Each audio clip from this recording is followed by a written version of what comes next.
28 ayatnya yang ke-13. Siapa menyembunyikan pelanggarannya tidak akan beruntung, tetapi siapa mengakuinya dan meninggalkannya akan disayangi. Amin. Disayangi oleh Tuhan tentu saja, dan kemudian juga oleh sesama, ya. Nah, jadi sekali lagi nas ini berbicara tentang pemulihan. Siapa sih yang membutuhkan pemulihan? Ya, kadang-kadang kita berpikir yang kita anggap bermasalah. Tetapi sebetulnya yang membutuhkan pemulihan adalah semua manusia. Kenapa? Karena manusia sudah jatuh ke dalam dosa, keluar dari rancangan Allah, ya. Jadi setiap manusia, ya, dikatakan sudah kehilangan kemuliaan Allah dan membutuhkan pemulihan.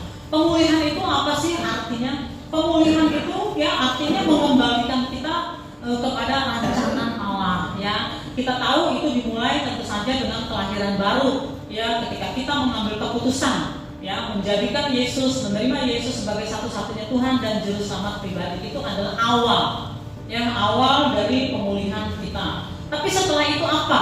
Ya, setelah itu kita harus terus mengalami pertumbuhan ke arah Kristus. Ya, jadi pemulihan mengembalikan kita kepada rancangan Allah, dan ini terjadi seumur hidup kita. Ya, kita terus, ya, boleh semakin seperti Kristus, dan tidak ada orang yang sudah selesai. Ya, siapapun juga masih terus mengalami proses. Dan ketika Bapa memanggil kita kembali ke rumah Bapa, disitulah Tuhan menyempurnakan kita. Di dalam bidang apa saja kita mengalami pemulihan, ya. Di dalam semua bidang kehidupan kita, ya. Dan tentunya termasuk di dalam karakter kita, di dalam habits atau kebiasaan-kebiasaan kita, dan di dalam semua area, ya, semua bidang kehidupan kita, dan juga perbaikan kualitas hidup.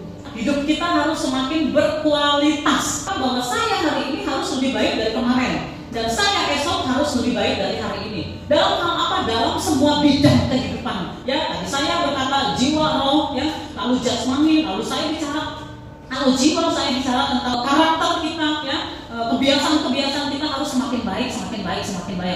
Bayangkan kalau dari tahun ke tahun karakter kita nggak semakin baik. Bayangkan kalau dari tahun ke tahun kita semakin tahu firman Tuhan, kita semakin rajin ke gereja, tapi karakter kita nggak berubah. Kira-kira seperti apa? Ya, bukan hanya kita jadi batu sandungan, ya, buat orang lain, tapi juga, ya, kita sendiri menjadi tersandung, ya, dalam hubungan kita dengan Allah. Termasuk juga, ya, pemulihan di dalam segala bidang kehidupan kita akan tersandung, ya, karena yang sikap kita, karakter kita yang nggak berubah. Nah, jadi intinya kita semua mau mengalami pemulihan di dalam semua bidang kehidupan kita. Salah satu bagaimana kita mengalami perubahan, salah satu cara adalah siapa menyembunyikan pelanggarannya tidak akan beruntung, tetapi siapa mengakuinya dan meninggalkannya akan disayangi. Ini adalah ayat yang membuat kita semakin dipulihkan. Saudara, bicara soal keterbukaan, ya. Jadi ini, ya, bicara tentang keterbukaan. Jadi kita jangan menyembunyikan pelanggaran kita. Ya, kita harus mengakui, ya, kesalahan dan pelanggaran kita. Itulah salah satu cara untuk kita mengalami pemulihan. Dan tentu saja pengakuan ini bukan sembarang pengakuan, tetapi terutama pengakuan kepada Allah. Kita mengakui di hadapan Allah, ya, semua kesalahan dan pelanggaran kita. Lalu kita juga mengakui, ya, kepada orang-orang yang berhubungan dengan pelanggaran kita. Ya, kalau kita melanggar, ya, terhadap orang tua, kita juga mengakui kepada orang tua. Kalau kita melanggar terhadap guru-guru kita, ya, kita mengakui. Ya, kalau kita melanggar di pekerjaan kita, ya, mungkin di dalam usaha dan pekerjaan kita mengakui, ya, kepada mereka yang berhubungan dengan pelanggaran kita. Nah, ya, sekali lagi, ya, pengakuan, ya, keterbukaan itu akan memulihkan kita. Kita lihat secara singkat aja 3 hal, ya. Di dalam doa Bapa kami yang diajarkan oleh Tuhan, di dalam salah satu, ya, poin di dalam doa Bapa kami dikatakan, dan ampunilah kami akan kesalahan kami, seperti kami juga mengampuni orang yang bersalah kepada kami. Sekali lagi, dan ampunilah kami akan kesalahan kami. Jadi artinya kita diajarkan untuk terbuka, ya, pelanggaran kita, ya, kita katakan kepada Allah, dan bukan menyembunyikan seperti Kain yang kita bahas minggu lalu. Ya, itu sebabnya dikatakan introspeksi diri, kita melihat, ya, kepada diri kita setiap hari, setiap minggu, ya, setiap bulan. Ketika kita menemukan kesalahan di dalam diri kita, jangan kita bersembunyi, ya, jangan kita lari dari kesalahan kita. Kita sampaikan kepada Allah. Tuhan ampunilah aku. Dan bicara ampunilah aku akan kesalahan aku itu bukan bicara secara umum, tetapi spesifik. Apa salahnya dimana kalau anak saya datang kepada saya berkata, "Mama, maafkan saya, ya, maafin aku, maafin Yedi." Saya tidak berkata, "Iya, aku maafin." Saya berkata, "Apa yang salah? Kamu melakukan apa?" Dia harus berbicara secara jelas, secara spesifik. Dia harus menjabarkan apa salahnya. Ya, baru setelah itu saya katakan, "Mama memaafkan, jangan ulangi lagi." Jadi di hadapan Allah kita datang kepada Tuhan, sampaikan salahnya apa. Begitu juga kalau kita salah kepada sesama. Kita salah kepada sesama, kita cuma bilang, "Maafin saya." Kadang-kadang kita dengar wajah yang nggak mau lihat, "Maafin saya." Nah, ya, itu namanya tidak tulus. Orang yang bersalah, ya, dia datang dan terbuka katakan salahnya apa. Baik, yang pertama adalah doa Bapa kami mengajarkan, ya, kita datang kepada Tuhan mengakui kesalahan pelanggaran kita. Yang kedua, di dalam Yakobus 5 ayat 16. Karena itu hendaklah kamu saling mengaku dosamu dan saling mendoakan supaya kamu sembuh. Doa orang yang benar bila dengan yakin didoakan sangat besar kuasanya. Amin. Nah, kebanyakan orang Kristen mengutip ayat doa orang yang benar besar kuasanya. Padahal dikatakan doa orang yang benar bila dengan yakin didoakan sangat besar kuasanya. Kita pernah membahas apa itu artinya yakin, ya.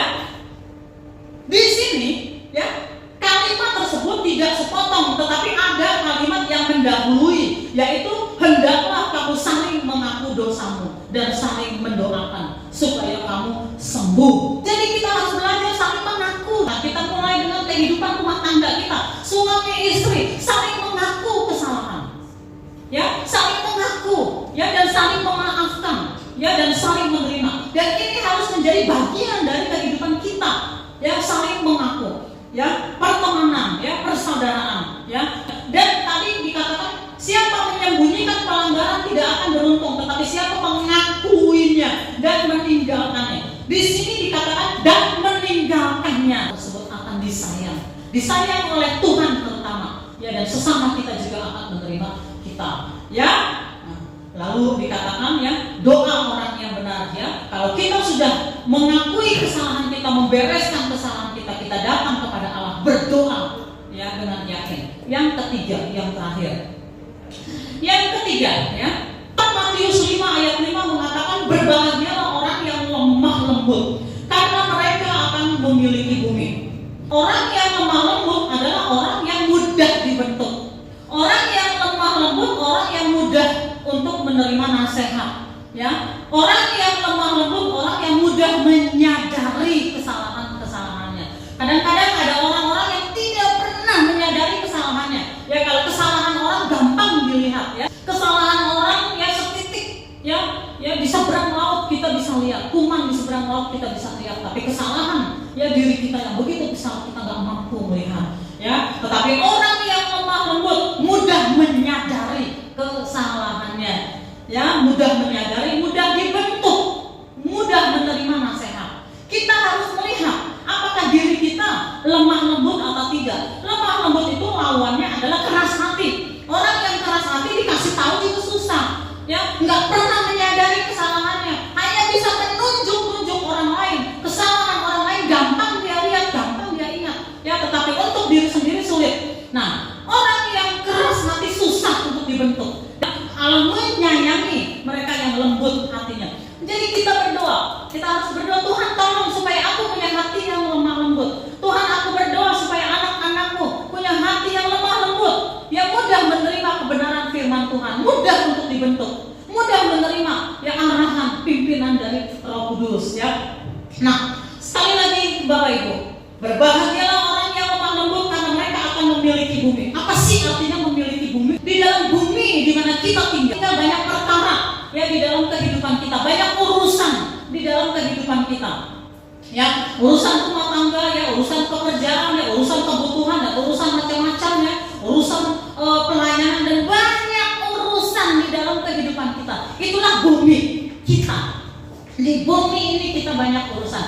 Nah, mereka yang punya hati yang lemah lembut dikatakan mereka akan memiliki bumi. Di dalam segala urusan kita Tuhan akan permudah kita, ya, kalau kita punya hati yang lemah lembut. Saya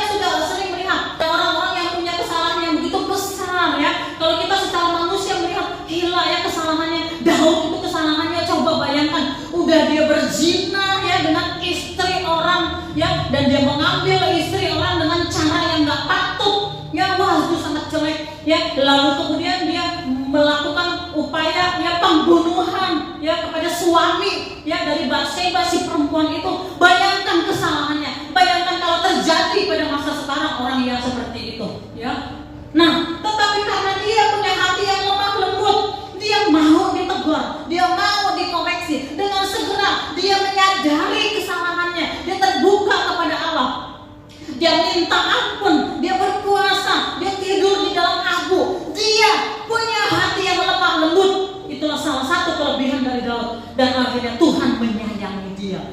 Tuhan menyayangi, bukan saja Tuhan mengampuni ya, tetapi Tuhan memberkati, bahkan sangat memberkati. Dalam hidup kita sehari-hari sering melihat orang-orang dengan kesalahan yang fatal ya, tetapi karena dia mau ditegur, dia mau mengakui kesalahannya, dia mau minta ampun, dan dia meninggalkan kesalahannya, akhirnya saya melihat kehidupan berbalik ya. Akhirnya saya melihat orang yang dijahatin ini ya, bukan hanya mengampuni ya, bukan hanya menerima, tapi memberkati si orang salah ini. Orang yang salah ini diberkati oleh orang yang dia jahati. Kenapa? Karena dia punya hati yang lemah lembut, dia disayangi. Saya sudah melihat itu ya. Jadi berbahagialah orang yang lemah lembut, karena mereka akan memiliki bumi. Urusan-urusan kita di bumi ini akan dipermudah kalau kita punya hati yang lemah lembut. Jadi saudara-saudara, dalam kehidupan saudara secara rohani ya, dalam kehidupan saudara di sekuler ya, dalam kehidupan saudara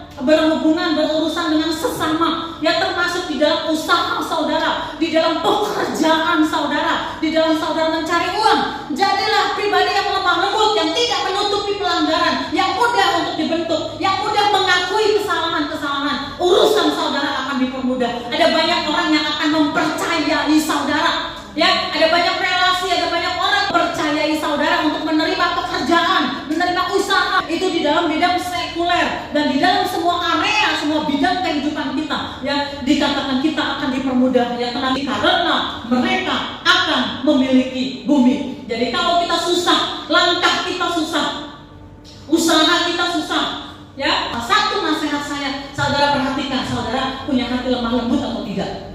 Saudara perhatikan, apakah saudara keras hati atau tidak. Kalau saudara keras hati, berubah. Kenapa? Kalau kita lemah lembut, yang diuntungkan adalah diri kita. Orang akan mempercayai kita ya, yang punya hati yang lemah lembut. Sekali lagi dikatakan, siapa menyembunyikan pelanggarannya tidak akan beruntung, tetapi siapa mengakuinya dan meninggalkannya akan disayangi. Berbahagialah orang yang lemah lembut, karena mereka akan memiliki bumi. Kita dipulihkan, kita maju dalam semua bidang kehidupan kita. Apa yang kita usahakan, apa yang kita upayakan ya, semuanya mengalami pemulihan karena kita punya hati yang terbuka. Keterbukaan adalah awal dari pemulihan.